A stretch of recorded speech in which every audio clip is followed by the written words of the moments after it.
Hello, ladies and gentlemen, boys and girls, people of all ages, sexualities, and identities, and welcome back to another Doctor Who review. And today's Doctor Who review is Bernice Summerfield Volume 3. So, without further ado, let's get right into the review. Bernice is in the middle of one of her famous lectures when all of a sudden the Doctor turns up, but not exactly the Doctor she remembers. He drags her into the police box and starts taking off in his TARDIS, hoping to use her as an anchor being to essentially place himself as a placeholder in this new universe. But instead, he ends up dragged right back into his own universe.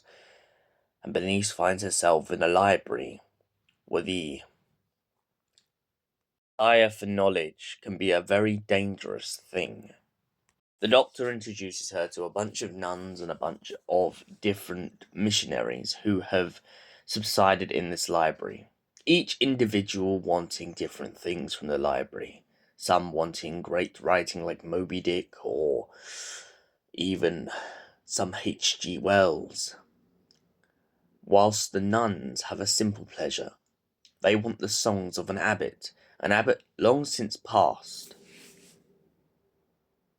The only problem is, there's invaders outside trying to break in the library and destroy it, and vaporize all the knowledge inside. But little does Bernice and her friends know that of course they are being drained alive by the library itself. The library welcomes them.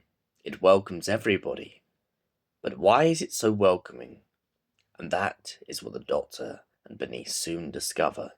The library is so welcoming because it gives you the one thing you desire the most: knowledge. Any book, any manuscript, anything in history. And little do you know, but every time you turn a page on a blank book, it is eating you alive. Naturally, to save themselves from this library of horror, the only way to do it is to let the invaders in and let them attempt to destroy the books.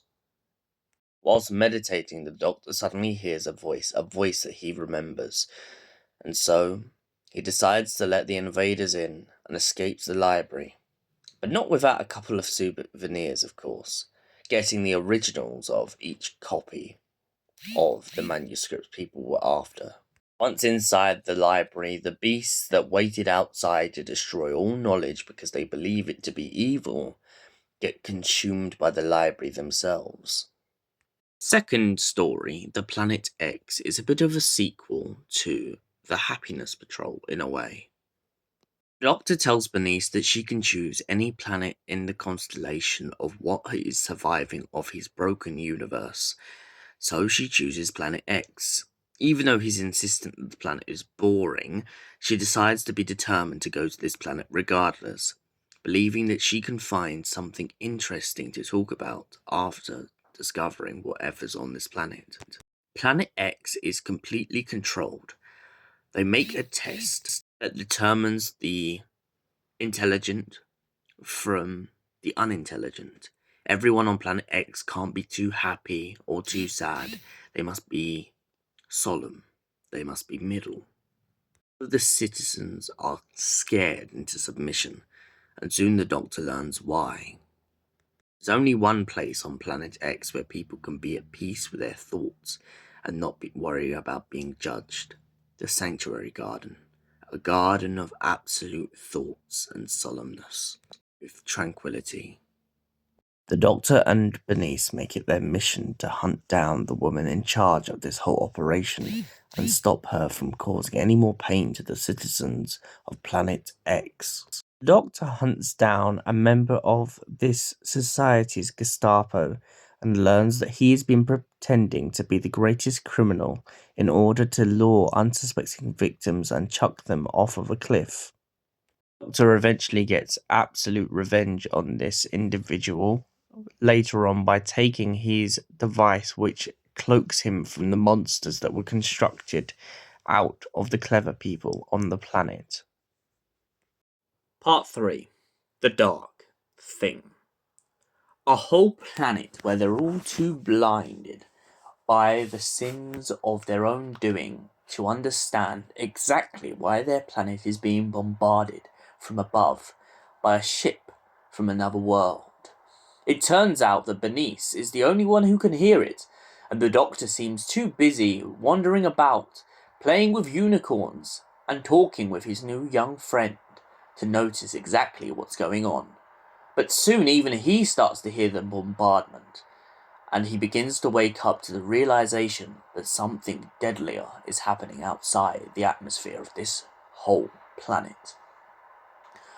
When Bernice goes to investigate with the Doctor's new young friend, they both learn the fact that it was all of the planet's fault in the first place. They launched a nuclear weapon which destroyed their civilization from the inside out, but trying to teach them a lesson, the other species from the other planet locks them inside of a bubble, trying to communicate to them in hopes that they will wake up and at least just understand the problems of their own doing.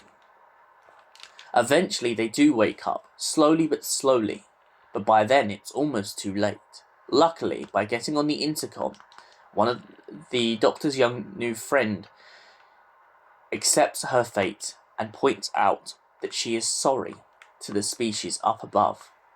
Aboard the ship, one of the people who is in charge begins to have an argument with her crew, as he believes that the only punishment due for their species is to be annihilated. They knock him out and decide to head off, being happy that at least somebody listened. That's all they went there for. Not to kill anyone, not to slaughter anyone, but to finally just know that the species know what they've done. The Doctor and Bernice go to the edge of existence in this other universe, and they find refugees hiding in a camp, searching for some little bit of hope that they may live another day. The Doctor lets all of the refugees onto his ship in hopes of saving them from their inevitable doom, and so, after going shopping around the universe for some sort of escape, they find a shopping mall which offers them a way out, offers them a sanctuary from the darkness. But this shopping mall isn't all it seems. The Doctor finds himself face to face with someone calling themselves the manager, someone who also so happens to be one of the Doctor's own people. The manager is manipulating the refugees into buying tickets and selling bits and pieces of their goods in order for a one-way trip through a portal to another universe, not knowing what's on the other side, but being persistent on trying to find a way out. Bernice gambles a bit and even goes as far to steal from parts of the shopping centre in hopes of getting more tickets and breaking into the manager's office. The Doctor is banished to the outside of the shopping mall after the manager doesn't find him very favourable. Meanwhile, Bernice finds herself trapped under the charms of this manager. She doesn't like what he's doing, but she can't help but feel a sudden attraction to him. After being thrown out of the complex, the Doctor comes into contact with a bunch of people who have sold their memories just to get a raffle ticket, and then been dumped outside of the complex when they can't pay. The Doctor begins a revolt in hopes of spurring people on to rise above their oppressors. After them realizing that they've been gambling everything away, the Doctor even suddenly starts to realize that the lack of his own memories is due to something from his past. It turns out the so-called manager, who happens to be one of the Doctor's own species, has also left him stranded without half of his memories, but as it starts to trickle back, the manager keeps on insisting that people should go through the portal. Little does Bernice realise the portal is not a portal at all. Instead, it has been shredding people of their own atoms and existence and destroying them one by one in hopes that the manager can escape this dying universe into her universe. Whilst getting very drunk with a nun, Bernice comes across a sonic screwdriver, which the Doctor takes and uses to shut down the portal temporarily, whilst he explains to everyone the truth of its nature. After exposing the manager, the nuns decide to attack him and chuck him through the portal into wherever it leads. The Doctor and Bernice reunite Abs with her father, Force, a robotic life form. Four had lost his memories, but eventually, after a little bit of encouragement, begins to remember his own daughter.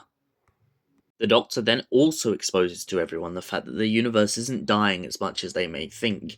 After all, a dying universe takes thousands of years, so why was the manager making it look like it was happening for so long? And it turns out it was all smoke and mirrors. Into the scoring of Bernice Summerfield, Volume 3, The Unbound Universe. Well, I like this story. I really like this box set as a whole. I like its politics, I like how it really addresses some of the issues that people don't tend to sometimes bring up. I especially like the way it handles this idea of a doctor who really has all this power but can't remember his past. I like how when we get those little whispers from the manager as the story progresses, it starts to trickle something in the Doctor's mind, and even us as the audience starts to think, oh, we kind of know who this guy could be. Bernice Summerfield, as always, is an absolute gem in these stories. I love how drunk she gets. I love how it's kind of her way of handling certain situations. I also like the fact that she got the nun a little bit tipsy. I also like when she finds someone struggling in a lot of these stories, she kind of relates it to her personal experience. Not only as a professor who's grown up and gone through so much tragedy in her own personal life, but also as a person in general. She kind of really shows her humanity in these stories, and I think that is what we need most of all going forward in a lot of things.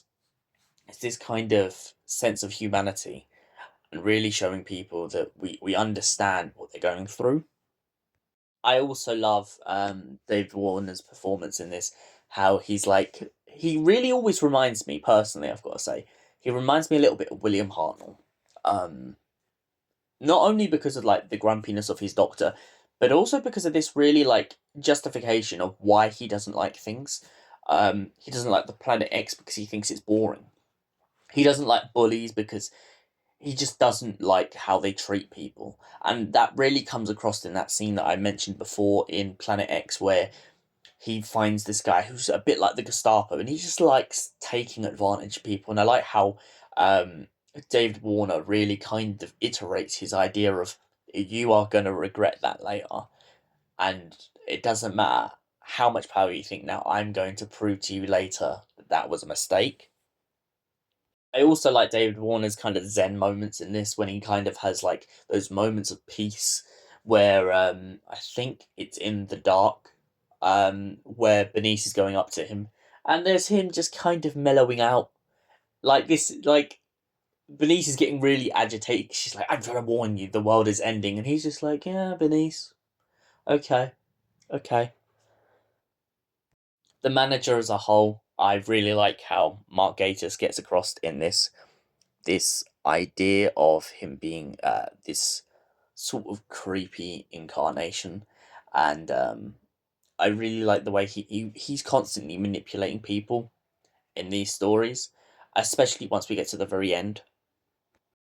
So, what's my score overall for this? Well, it has flashbacks in a way to Happiness Patrol. I feel like it's got elements of Midnight with the darkness, this whole unknown fear, and the way that it really affects people. The idea of the library eating people, I think, is amazing. And for that reason, I give this box set a solid 9 out of 10. Thank you for watching. We will see you in the next Doctor Who review. Until then, goodbye. And have an amazing day, you beautiful, gorgeous Whovians.